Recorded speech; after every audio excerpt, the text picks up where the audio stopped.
Joining us now is Lincoln Mitchell. He's a political analyst and writer and adjunct associate professor of political science at Columbia University. Professor, let me begin with Georgia.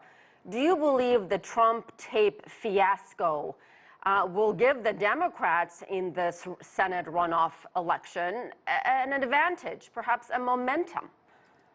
It may give them an advantage, but probably a very small one.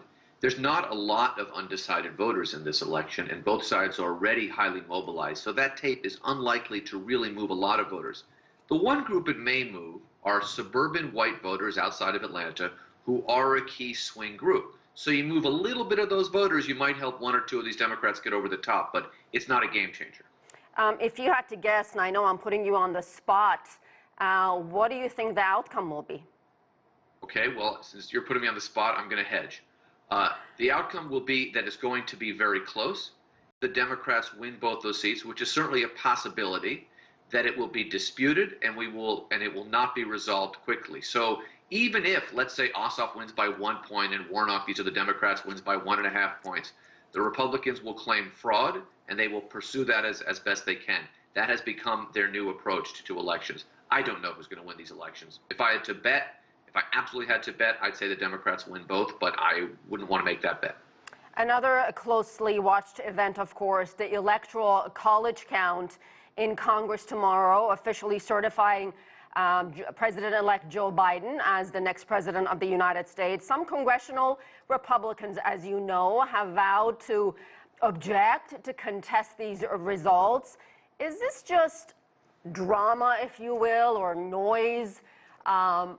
Do we really think it's going to change anything? Well, yes and no.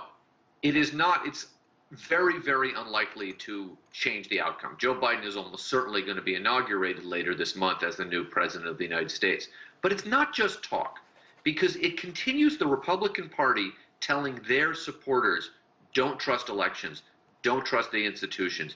If we lose, it's because of fraud. That's the message they're sending. That message is coming from the Republican leadership, and the Republican base is buying it. And that is very dangerous for American democracy. A fundamental principle of democracy is that if you lose an election, you get up and you say, well, we gave it a good fight, we lost, we're going to live to fight another day, we'll go get them next time. And what the Republicans are saying is if we lose, it's because it was stolen. So it's very destructive.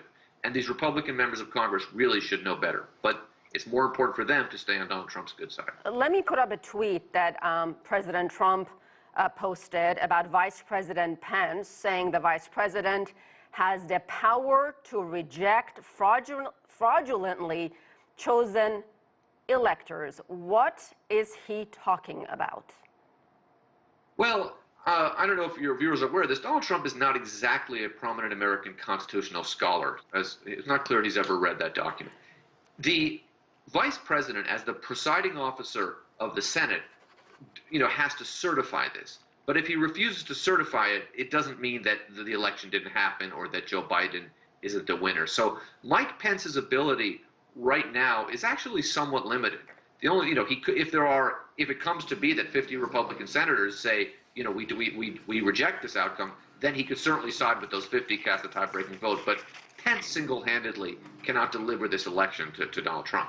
And finally, Professor, how do we get past the divisions in this country when you have people who still think there was, this vote was fraudulent without any evidence and refuse to accept Joe Biden as the next president of the United States? How do you move on past this? Well, it's going to take work on both sides. So, for example, the president-elect, Joe Biden, if you listen to what he's been saying since the election, he's been very clear in saying over and over again, I'm going to be the president for all of America. That's what every president, save Donald Trump, says when they win. And the idea is we had an election, now we come together and try to do what's best to govern for the country, especially with the acute crises we're facing now. The problem is that has to come from both sides.